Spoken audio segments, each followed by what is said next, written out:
Movie की शुरुआत सन 1480 से होती है, जहां रोमानिया का राजकुमार व्लाद अपनी खूबसूरत पत्नी एलिजाबेथा के साथ खुशियों के पल बिता रहा होता है। लेकिन ये खुशी ज्यादा वक्त तक टिकने वाली नहीं थी, क्योंकि किस्मत ने उनके लिए कुछ और ही लिखा था। अचानक महल में कुछ सिपाही आ पहुंचे और राजकुमार को लेकर जाने लगे, क्योंकि दुश्मन सैनिक अब रोमानिया की सरहद पर डेरा डाल चुके थे और एक भयानक जंग छिड़ चुकी थी। अब व्लाद को अपनी प्यारी पत्नी को छोड़कर युद्ध के मैदान में उतरना पड़ा, लेकिन जाने से पहले उसने अपने सिपाहियों को सख्त आदेश दिया कि चाहे कुछ भी हो जाए, एलिजाबेथा को सुरक्षित अगले किले तक पहुंचा देना। युद्ध पर जाने से पहले व्लाद पोप के पास गया और उससे ईश्वर से प्रार्थना करने को कहा कि वो उसे लड़ने की ताकत दे और उसकी पत्नी की हिफाजत करे। इसके बाद राजकुमार ने अपनी तलवार उठाई और अपने सिपाहियों के साथ युद्ध के मैदान की ओर निकल पड़ा, जहां उसकी किस्मत उसका इंतजार कर रही थी। वहीं दूसरी ओर जब सिपाही एलिजाबेथा को जंगल के घुमावदार रास्तों से लेकर जा रहे होते हैं, तभी पेड़ों की ऊंचाई पर छिपा एक दुश्मन तीरंदाज अचानक उन पर हमला कर देता है। पल भर में दो सिपाही जमीन पर गिर पड़ते हैं। तीर उनके सीने चीर चुका होता है। बाकी सिपाही तलवारें निकालते हैं और दुश्मनों पर टूट पड़ते हैं। चारों तरफ सिर्फ चीखें, घोड़ों की हिनहिनाहट और तलवारों की टकराहट गूंज रही थी। इसी अफरा तफरी में एलिजाबेथा अपने घोड़े को पूरी ताकत से दौड़ाती है और जंगल की ओर निकल पड़ती है। वहीं दूसरी ओर युद्ध के मैदान में व्लाद दुश्मनों पर हमला करने का ऐलान करता है। उसके सिपाही जमीन पर तेल फैलाकर उसमें आग लगा देते हैं और कुछ ही पलों में आग की एक विशाल दीवार खड़ी हो जाती है, जिसे देखकर दुश्मन भी कांप उठते हैं। अब दोनों सेनाएं टकरा जाती हैं। व्लाद की तलवार हवा को चीरती हुई दुश्मनों के सिरों को झुका देती है। खून और आग का संग्राम पूरे मैदान में फैल चुका था। लेकिन तभी एक घायल सिपाही लड़खड़ाते हुए व्लाद के पास आता है और कांपती आवाज में कहता है, महाराज, एलिजाबेथा पर हमला हुआ है। ये सुनते ही व्लाद के चेहरे का रंग उड़ जाता है। वो बिना एक पल गंवाए घोड़े पर सवार होता है और जंगल की तरफ निकल पड़ता है। उधर एलिजाबेथा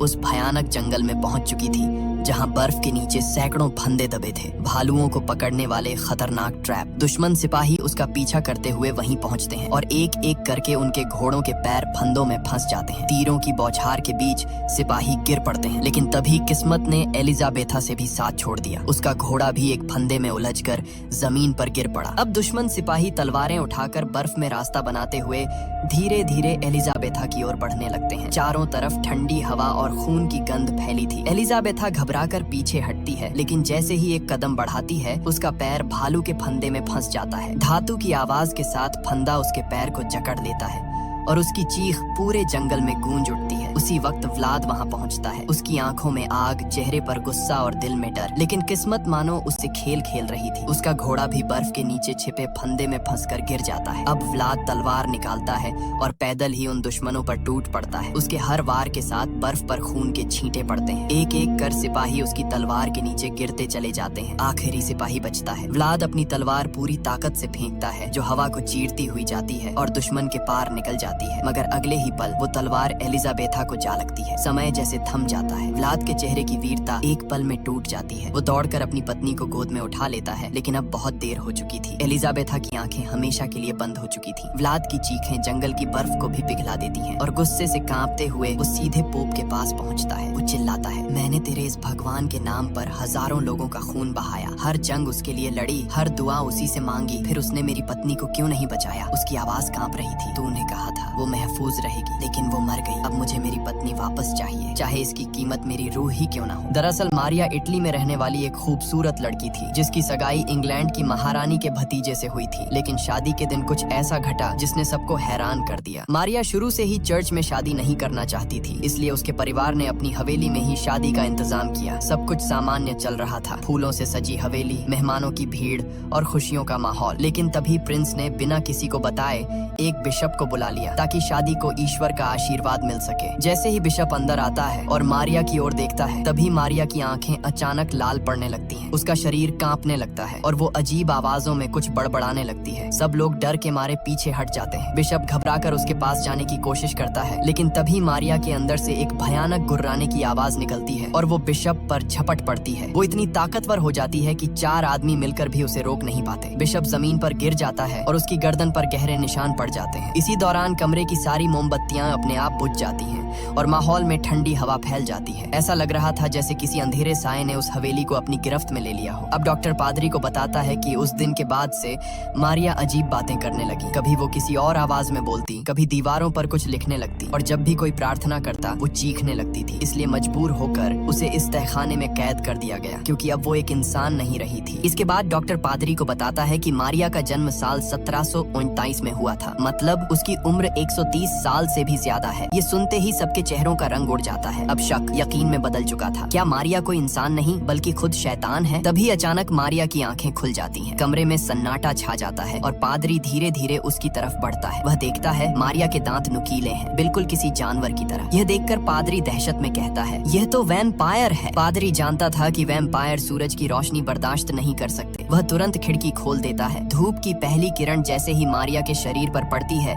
उसकी त्वचा जलने लगती है और धुआं उठने लगता है। अब पादरी उसके सामने क्रॉस रखता है और जैसे ही वह उसे छूती है, क्रॉस में खुद ब खुद आग लग जाती है। यह नजारा देखकर सबके रोंगटे खड़े हो जाते हैं। फिर पादरी जूनियर डॉक्टर साइमन की उंगली में हल्का सा कट लगाता है और उसके खून की कुछ बूंदें मारिया के मुंह में टपकाता है। अचानक मारिया के शरीर में हलचल होती है और वह धीमी आवाज में कुछ बड़बड़ाने लगती है। पादरी उसकी गर्दन पर एक गहरा निशान देखता है जो साफ बताता है कि उसे किसी वैम्पायर ने काटा था। पादरी कहता है 400 साल बीत गए लेकिन आज तक कोई नहीं जान पाया कि पहला वैम्पायर कौन था। तभी मारिया की आवाज गूंजती है, पहला वैम्पायर मेरा मालिक है, एक प्रिंस। वह जल्द ही अपनी राजकुमारी को लेने आएगा। ये सुनते ही सबके पैरों तले जमीन खिसक जाती है। दूसरी ओर हम देखते हैं रात का अंधेरा, घना जंगल और उसके बीचों बीच एक घोड़ा गाड़ी धीरे धीरे आगे बढ़ रही होती है। गाड़ी में बैठा होता है जनाथन, एक नौजवान वकील जो किसी रहस्यमयी जगह की ओर जा रहा है। अचानक गाड़ी वाला घबराकर गाड़ी रोक देता है और कहता है, माफ करना साहब, मैं इससे आगे नहीं जा सकता क्योंकि अब भेड़िए अपने शिकार के लिए निकलते हैं। इतना कहकर वह जनाथन को उसका सामान पकड़ाता है, मुड़ता है और वहाँ से गायब हो जाता है। अब चारों तरफ बस सन्नाटा और हवा की सीटी बजाती आवाजें। जनाथन मजबूर होकर पैदल ही आगे बढ़ता है। घंटों चलते चलते आखिरकार वह अपनी मंजिल तक पहुंचता है। एक विशाल, अंधेरा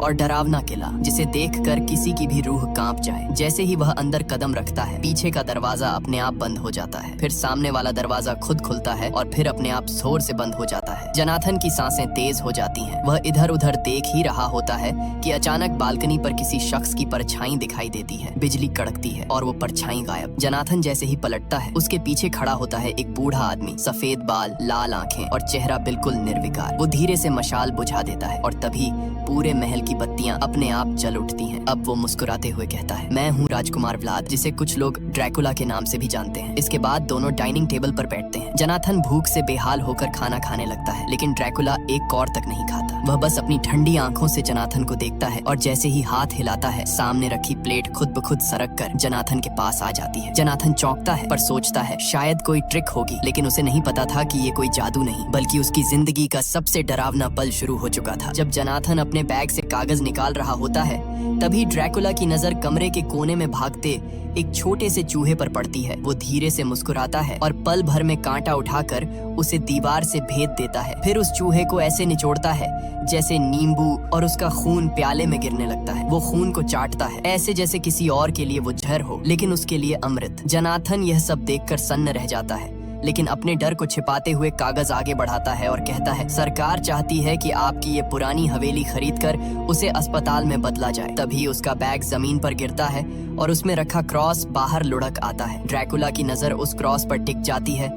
उसकी आंखें लाल पड़ने लगती हैं। वो धीमे लेकिन भारी स्वर में पूछता है, क्या तुम ईश्वर को मानते हो? जनाथन थोड़ा हकलाते हुए कहता है, न नहीं, ये तो बस एक गाड़ी वाले ने मुझे दे दिया था। ड्रैकुला हल्की हंसी हंसता है और अपनी नुकीली उंगलियां उठाकर हवा में इशारा करता है। तुरंत वो क्रॉस हवा में उठता है और सीधा आग में गिरकर जल उठता है। फिर वह जनाथन के पास आकर ठंडी आवाज में कहता है, अब रात काफी हो चुकी है, सोने का समय है। वो उसे उसके कमरे तक छोड़ता है और कहता है, याद रखना, अंधेरा छा जाने के बाद इस कमरे से बाहर मत निकलना। ड्रैकुला जैसे ही मुड़ता है, उसकी परछाई दीवार पर और लंबी होती जाती है, मानो वो दीवार से अलग कोई और राक्षसी रूप ले रही हो। फिर वह हाल में लौटकर एक अंधेरी मूर्ति के सामने रुकता है और धीरे से कहता है, इस इंसान पर नजर रखना। वहीं दूसरी ओर जनाथन अपने कमरे में बैठा किताब पढ़ने लगता है। किताब में उसी किले का इतिहास लिखा होता है। तभी उसकी नजर एक पुराने पन्ने पर पड़ती है जहाँ युवा व्लाद की तस्वीर बनी होती है, लेकिन उसके आगे वाला पन्ना फटा हुआ होता है। और जैसे ही वो पन्ना पलटने की कोशिश करता है, खिड़की के बाहर से किसी के सांस लेने की आवाज सुनाई देती है। वहाँ का माहौल बेहद डरावना होता है। चारों तरफ मकड़ी के जाले, पुराने ताबूत और दीवारों पर जमी हुई धूल। जनाथन की सांसें तेज हो जाती हैं, पर जिज्ञासा उसे आगे बढ़ने पर मजबूर करती है। धीरे धीरे वह एक ताबूत के पास पहुंचता है और कांपते हाथों से उसका ढक्कन उठाता है। तभी उसकी आंखें फटी की फटी रह जाती हैं। ताबूत के अंदर ड्रैकुला पड़ा होता है, जिसकी आंखें बंद हैं और होंठों पर एक अजीब सी मुस्कान जमी हुई है, जैसे वो किसी गहरी नींद में हो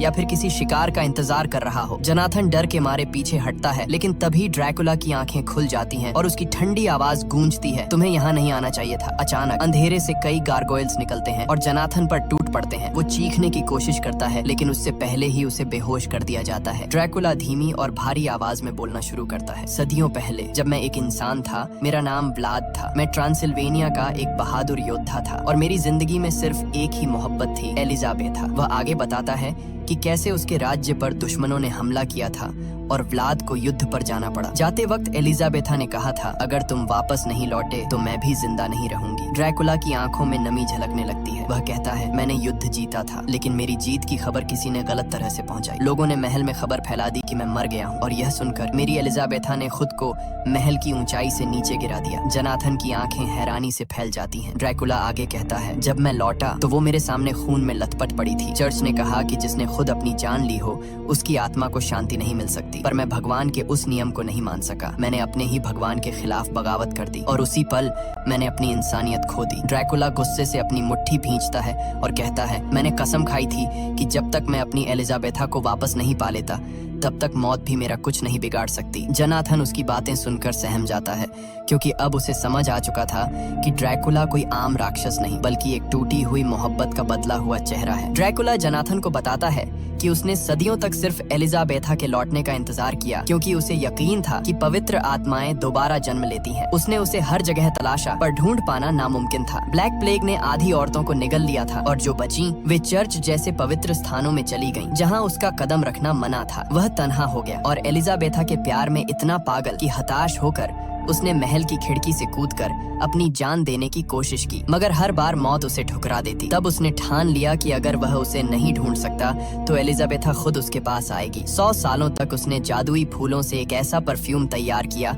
जिसकी खुशबू किसी को भी मदहोश कर दे। वह इटली गया उसे आजमाने और वहाँ की औरतें उस इत्र की खुशबू से दीवानी होकर उसके पीछे भागने लगी। अब वह उस खुशबू से हर किसी को नचा सकता था, मगर एक दिन उसे लगा कि आखिरकार उसे एलिजाबेथा मिल गई। लेकिन पास जाकर देखा तो वो कोई और थी। उस रात सब उसकी हंसी उड़ाने लगे और उसी पल उसने समझ लिया कि महफिलों में सिर्फ खूबसूरत औरतें मिलती हैं, एलिजाबेथा नहीं। ड्रैकुला कहता है कि जब उसे एहसास हुआ कि सच्चा प्यार सिर्फ एलिजाबेथा में ही था, तब उसने फैसला किया कि अब वह अकेला उसे नहीं ढूंढेगा, बल्कि पूरी दुनिया की औरतों को वैम्पायर में बदल देगा, ताकि वे सब मिलकर उसके लिए एलिजाबेथा को खोजें। उसी रात उसने महफिल की सभी औरतों को काट लिया, जिनमें मारिया भी शामिल थी। इसके बाद वह एलिजाबेथा की कब्र पर गया और उसका ताबूत तोड़ दिया, लेकिन अंदर सिर्फ राख बची थी। ये देखकर ड्रैकुला टूट गया और कसम खाई कि अब वह कभी इस महल से बाहर नहीं जाएगा। फिर उसने अपने नौकर गारगोयल्स बना लिए, जो उसके लिए दुनिया भर से खजाना लाते, और वे वैम्पायर औरतें एलिजाबेथा को ढूंढने में लग गईं। ये सब सुनकर जनाथन भावुक हो जाता है और ड्रैकुला से कहता है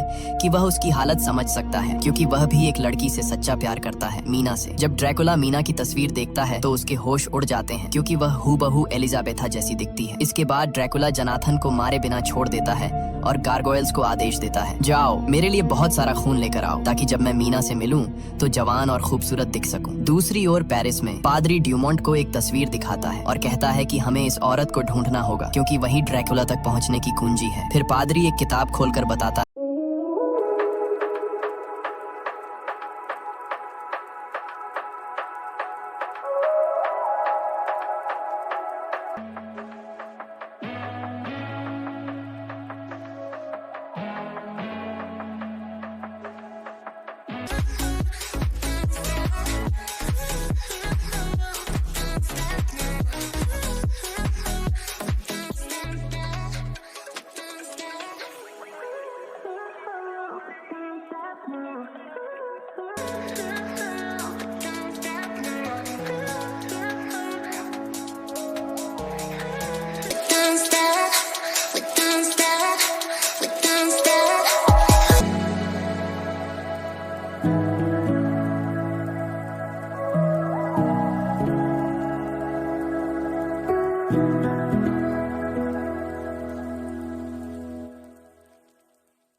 कोई इंसान ईश्वर का अपमान करे तो ईश्वर उसे मौत नहीं देते, बल्कि मौत से भी बदतर जिंदगी देते हैं। लेकिन अगर दिल से पश्चाताप किया जाए तो वही ईश्वर माफ भी कर सकते हैं। यानी अगर ड्रैकुला को मार दिया जाए तो सारे वैम्पायर दोबारा इंसान बन जाएंगे। तभी साइमन वहाँ आता है और डॉक्टर के हाथ में तस्वीर देखकर कहता है, यह तो वही लड़की है जो अभी विजिटर्स रूम में बैठी थी। ये सुनकर ड्यूमोंट और पादरी तुरंत उस कमरे की ओर दौड़ते हैं और वहाँ मीना से मिलते हैं। मीना बताती है कि वह मारिया की बेस्ट फ्रेंड है। दोनों की मुलाकात एक पार्टी में हुई थी। तब से मीना और मारिया हमेशा एक साथ ही रहती थी। लेकिन शादी वाले दिन जब मारिया ने बिशप को देखा तो वह अचानक अजीब तरह से पागल सी हो गई थी। मीना बताती है कि कई बार उसे लगता था जैसे मारिया इस सदी की नहीं है। उसके अंदर कुछ रहस्यमय और परालौकिक बात जरूर थी। वहीं दूसरी ओर ड्रैकुला अब एक भिखारी का भेष बनाकर मठ में पहुंचता है। एक नन उसे पहचानती नहीं और दया दिखाते हुए मठ के अंदर लेकर आती है। लेकिन जैसे ही ड्रैकुला अंदर कदम रखता है वह अचानक अपना भेष उतार देता है। उसके चेहरे पर वही पुरानी खौफनाक शाही चमक लौट आती है। वह अपनी जेब से वो जादुई परफ्यूम निकालता है जिसे उसने सदियों पहले तैयार किया था और उसे यीशु की मूर्ति पर छिड़क देता है। कुछ ही पलों में उस इत्र की खुशबू पूरे मठ में फैल जाती है। उस खुशबू में कुछ ऐसा जादू था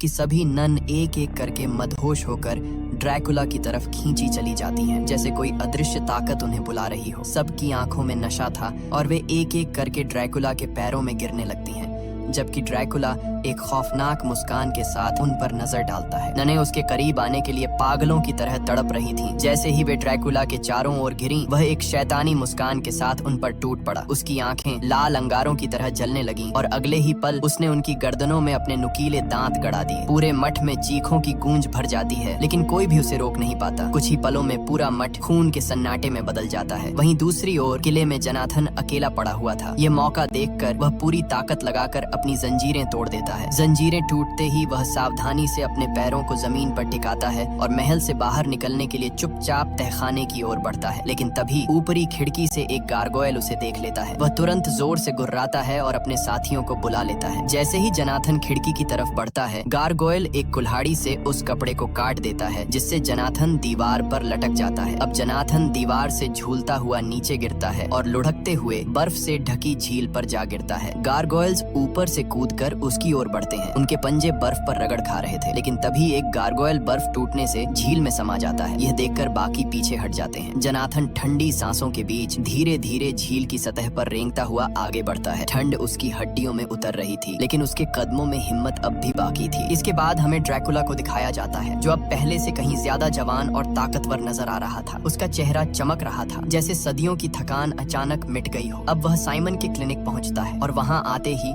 अपने जादुई परफ्यूम की खुशबू से पूरे कमरे का माहौल बदल देता है। कुछ ही पलों में साइमन की आंखें सुन्न पड़ जाती हैं और वह ड्रैकुला के वश में आ जाता है। ड्रैकुला शांत आवाज में उससे कहता है, मुझे उसके पास ले चलो। साइमन बिना कुछ सोचे समझे उसे मारिया के कमरे में ले जाता है। जैसे ही मारिया ड्रैकुला को देखती है, उसके चेहरे पर एक पागलपन भरी खुशी फैल जाती है। वह हांफती हुई आवाज में कहती है, मैंने एलिजाबेथा को ढूंढ लिया है। यह सुनते ही ड्रैकुला के होठों पर एक खतरनाक मुस्कान उभरती है। वह इनाम के तौर पर साइमन को उसके सामने रख देता है और कहता है, यह इनाम तुम्हारे लिए है, उसका खून पी लो। मारिया झपट कर साइमन की गर्दन पर दांत गड़ा देती है। कमरे में सन्नाटा छा जाता है। वहीं दूसरी ओर पादरी अपनी पुरानी किताबों में रिसर्च कर रहा होता है। अचानक उसे एक सदियों पुरानी तस्वीर मिलती है और तस्वीर देखकर उसका चेहरा पीला पड़ जाता है। तभी एक आदमी अंदर आता है और कहता है, डॉक्टर ने आपको बुलाया है। अब पादरी डूमो के पास पहुंचता है। डूमो घबराई आवाज में बताता है, मारिया गायब हो चुकी है और साइमन अब इंसान नहीं रहा। पादरी उसकी गर्दन पर बने दांतों के निशान देखता है और महसूस करता है कि उसकी त्वचा पर वही परफ्यूम की खुशबू फैली हुई है जो उसने कभी ड्रैकुला के बारे में पढ़ी थी। अब जैसे ही डूमो उस रहस्यमयी शख्स का हुलिया बताता है,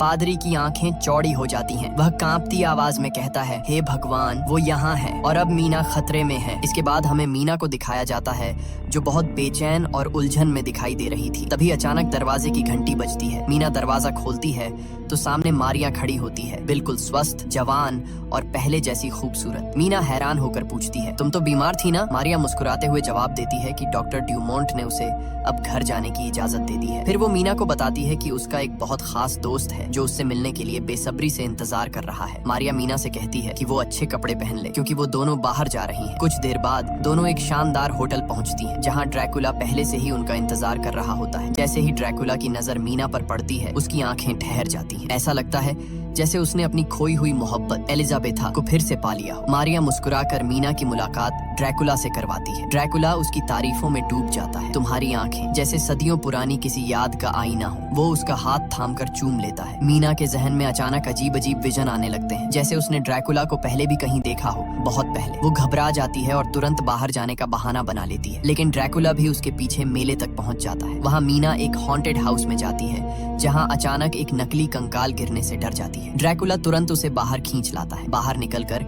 मीना गन शूटिंग गेम खेलने लगती है। तभी ड्रैकुला पीछे से आकर उसके हाथों को थाम लेता है और निशाना लगाना सिखाने लगता है। उस पल मीना को फिर वही पुराने विजन दिखाई देने लगते हैं, जैसे किसी और जिंदगी की यादें हों। कुछ देर बाद दोनों होटल लौटते हैं। वहाँ ड्रैकुला मीना को एक छोटा सा म्यूजिक बॉक्स दिखाता है, वही जो उसने सदियों पहले अपनी पत्नी एलिजाबेथा को दिया था। उसकी आंखों में अब भी वही अधूरी मोहब्बत झलक रही थी। उस म्यूजिक बॉक्स से एक पुरानी रहस्यमयी धुन बजने लगती है। मीना उस धुन को ध्यान से सुनती है और अचानक उसके चेहरे का रंग बदल जाता है। उसे ये धुन कहीं न कहीं से जानी पहचानी लगती है, जैसे वो इसे पहले भी सुन चुकी हो, शायद किसी और जिंदगी में। धीरे धीरे उसके जहन में कुछ धुंधली तस्वीरें उभरने लगती हैं। एक पुराने महल की, एक खिड़की के पास खड़ी औरत की और एक आदमी की जो ठीक ड्रैकुला जैसा दिखता है। मीना घबरा जाती है और गुस्से में ड्रैकुला पर चिल्ला पड़ती है, तुम मुझ पर कोई जादू टोना कर रहे हो, मेरे दिमाग के साथ खेल रहे हो। ड्रैकुला उसकी आंखों में देखते हुए धीरे से कहता है, नहीं मीना, मैं सिर्फ वो सच बता रहा हूँ जिसे तुम खुद भूल चुकी हो। एलिजाबेथा वो मेरी पत्नी थी और मुझे पूरा यकीन है कि तुम वही हो, उसका दूसरा जन्म। मीना हैरान और गुस्से में जवाब देती है, मैं मीना हूँ, एलिजाबेथा नहीं। ड्रैकुला बस हल्का सा मुस्कुराता है, मानो वो जानता हो कि सच क्या है। फिर वो म्यूजिक बॉक्स उसकी ओर बढ़ाता है और कहता है, इसे अपने पास रखो, शायद किसी दिन ये तुम्हें सब कुछ याद दिला दे। इसके बाद वो मीना को उसके घर तक छोड़ने आता है। रात ठंडी थी, लेकिन मीना के मन में अजीब बेचैनी थी। जैसे ही वो घर के अंदर जाती है, वहाँ पादरी और डॉक्टर ड्यूमोंट मौजूद होते हैं, जो घायल जोनाथन का इलाज कर रहे होते हैं। मीना कुछ समझ ही नहीं पाती कि ये सब क्या हो रहा है। तभी पादरी उसकी ओर देखकर कहता है, मीना, तुम्हें उस शख्स से दूर रहना होगा। वो इंसान नहीं है, वो एक वैम्पायर है। वो लोगों का खून पीता है और उन्हें अपने वश में करने के लिए उस रहस्यमयी खुशबू वाले परफ्यूम का इस्तेमाल करता है। मीना की सांसें थम जाती हैं। उसके जहन में एक ही सवाल घूम रहा था, क्या वाकई ड्रैकुला वही है जो सब कह रहे हैं, या फिर वो सच में वही है जिससे वो सदियों पहले प्यार कर चुकी थी। पादरी मीना की गर्दन को ध्यान से देखता है। उसे शक था कि कहीं ड्रैकुला ने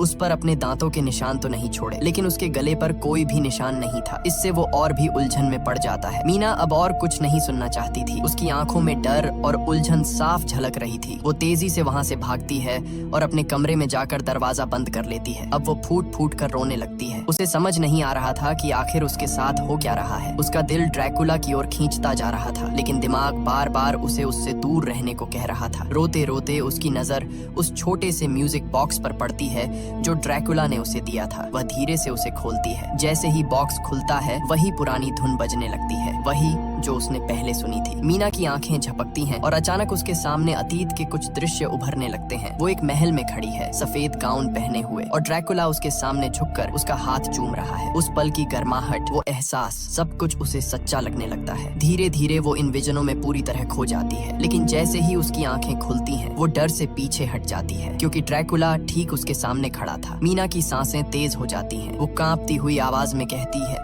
तुम यहाँ क्या कर रहे हो? यहाँ से चले जाओ, प्लीज चले जाओ। ड्रैकुला शांत नजरों से उसे देखता है और कहता है, अगर मैं चला गया तो क्या तुम्हारा दिल भी मुझे भुला पाएगा मीना? मीना कुछ नहीं कह पाती, लेकिन उसकी आंखों में डर और मोहब्बत दोनों की झलक साफ दिख रही थी। ड्रैकुला की आंखों में दर्द और सच्चाई दोनों झलक रहे थे। वह मीना के करीब जाकर धीरे से कहता है, मीना, तुम्हें नहीं पता मैं कितनी सदियों से तुम्हारा इंतजार कर रहा हूँ। लेकिन मीना चीखते हुए पीछे हट जाती है। बस अब और कुछ मत कहो। वो कांप रही थी, डर और उलझन से भरी हुई। ड्रैकुला गहरी सांस लेता है और खिड़की की ओर बढ़ जाता है। वो बाहर झांक कर ठंडी हवा में देखता है, फिर कहता है, अगर तुम्हें मेरी सच्चाई सुननी ही नहीं तो शायद मेरे होने का कोई मतलब नहीं। वो खिड़की से नीचे कूदने को होता है कि मीना घबरा कर चिल्लाती है, रुको, क्या तुम खुदकुशी करने वाले हो? ड्रैकुला मुड़कर उसकी तरफ देखता है और कहता है, मैं मौत से कब का गुजर चुका हूँ मीना, अब सिर्फ तुम्हारे बिना जीना ही असंभव है। वो आगे बढ़ता है और अपने हाथ में पकड़ी इत्र की शीशी दिखाता है। तुम सोचती हो मैंने तुम्हें वश में किया? मैंने कभी भी इस परफ्यूम का इस्तेमाल तुम पर नहीं किया। इतना कहकर वो उस शीशी को आग में फेंक देता है। मीना की आंखों से आंसू बहने लगते हैं। वो कांपती आवाज में कहती है, लेकिन तुम इंसानों का खून तो पीते हो। ड्रैकुला धीरे से सिर झुकाता है। हाँ मीना, मैं खून पीता हूँ क्योंकि अब मैं इंसान नहीं रहा। मैं एक श्रापित आत्मा हूँ, एक वैम्पायर, लेकिन तुम्हारा खून कभी नहीं पीऊंगा, कसम है मुझे। तभी मीना की नाक से थोड़ा खून टपकने लगता है। ड्रैकुला अनजाने में उसे अपनी उंगली से पोंछता है और जैसे ही उसका खून उसकी जीभ को छूता है वो एक पल के लिए रुक जाता है। उसकी आंखों में एक पुराना दर्द चमकता है। अब वह मीना का हाथ पकड़कर धीरे से कहता है, तुम्हारा खून, तुम्हारी खुशबू, सब कुछ वैसा ही है जैसे सदियों पहले था। तुम ही मेरी एलिजाबेथा हो। मीना की सांसें थम सी जाती हैं। उसे फिर वही पुराने पल दिखने लगते हैं। वो महल, वो गाउन, वो प्यार भरी नजरों से उसे देखता ड्रैकुला, और तभी उसे सब कुछ याद आ जाता है। उसकी आंखों से आंसू बह निकलते हैं। वो कांपती आवाज में कहती है, हाँ अब मुझे सब याद आ गया। मैं ही एलिजाबेथा हूँ और तुम मेरे व्लाद हो। ड्रैकुला की आंखों में चमक लौट आती है। दोनों एक दूसरे के पास आते हैं और फिर सदियों से अधूरा उनका प्यार आखिरकार पूरा हो जाता है। वो एक दूसरे के आलिंगन में खो जाते हैं, जहाँ वक्त, मौत और श्राप सब मानो ठहर जाते हैं। पादरी अपनी राइफल उठाकर पीछे हटता है, लेकिन मारिया अब पूरी तरह वैम्पायर बन चुकी थी। उसकी आंखें लाल चमक रही थीं और उसके दांत बाहर निकले हुए थे। वह पादरी की गर्दन पकड़कर दीवार से पटक देती है। तभी पीछे से जत्थन लोहे की छड़ उठाकर उसके ऊपर वार कर देता है। छड़ उसकी पीठ के आर पार निकल जाती है, पर फिर भी वो रुकती नहीं। वह जोर से चिल्लाती है, तुम सब इंसान हो, लेकिन प्यार के असली मायने कभी नहीं समझोगे। अब वो हेनरी की तरफ मुड़ती है, जो जमीन पर पड़ा कराह रहा था। पादरी जल्दी से क्रूस उठाकर उसके सामने लहराता है। जैसे ही क्रूस की रोशनी उस पर पड़ती है, मारिया दर्द से चिल्लाने लगती है। उसकी त्वचा जलने लगती है और वो पीछे हटती है। तभी पादरी मौका देखकर अपने जैकेट से पवित्र पानी की शीशी निकालता है और उसके ऊपर फेंक देता है। पानी के पड़ते ही उसके चेहरे से धुआं निकलने लगता है। वो तड़पती हुई चीखती है और कहती है, ड्रैकुला मुझे बचाओ, लेकिन अब कोई जवाब नहीं आता। धीरे धीरे उसका शरीर राख में बदलने लगता है और हवा में उड़ जाता है। सब लोग एक पल के लिए चुप हो जाते हैं। हेनरी जमीन पर पड़ा कराहता है। पादरी उसकी मदद करने के लिए झुकता है। तभी जत्थन कहता है, अब देर नहीं करनी चाहिए, मीना खतरे में है और वो अब शायद इंसान नहीं रही। पादरी सिर हिलाकर कहता है, हाँ अब हमें ड्रैकुला के किले में ही जाना होगा। वहीं यह सब खत्म होगा, या तो ड्रैकुला मरेगा या हम। इसके बाद तीनों हथियार लेकर रात के अंधेरे में निकल पड़ते हैं, सीधे उस किले की ओर जहाँ सदियों पुरानी बुराई उनका इंतजार कर रही थी। गोले किले की दीवारों से टकराते हैं और धमाके के साथ इधर उधर उड़ते हैं, लेकिन ड्रैकुला और मीना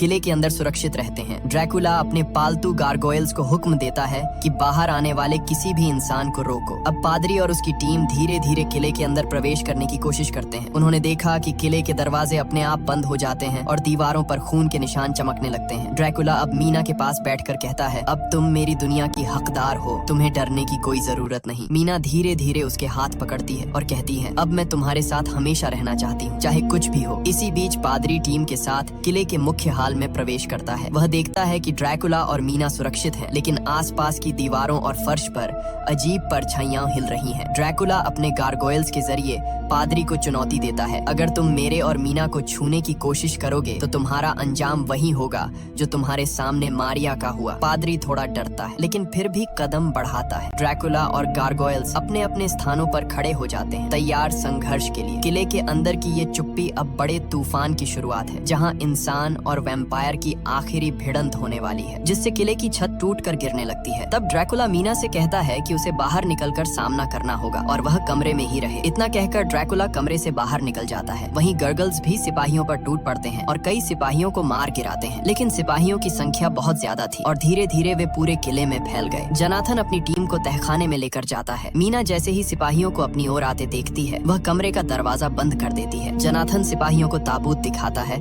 और कहता है कि ड्रैकुला इसी में छुपा हो सकता है। सिपाही ताबूत पर गोलियां चलाते हैं, लेकिन तभी ड्रैकुला अचानक जनाथन के पीछे से आकर उसे बेहोश कर देता है। फिर वह गर्गल्स के साथ मिलकर सिपाहियों पर टूट पड़ता है और कुछ ही देर में कई सिपाहियों को ढेर करता है। किले में आते ही सिपाही एक एक करके ड्रैकुला की ताकत के सामने झुकते जाते हैं। तभी हेनरी मौका देखकर ड्रैकुला पर गोलियां चला देता है, लेकिन ड्रैकुला पर इसका कोई असर नहीं होता। अब ड्रैकुला ने हेनरी की गर्दन काट दी और दरवाजा बंद कर दिया ताकि कोई सिपाही अंदर न घुस सके। इसके बाद वह अपनी तलवार पादरी के गले पर रख देता है। पादरी डर के मारे जमकर खड़ा रह जाता है और फुसफुसाता है, तुम क्या करोगे?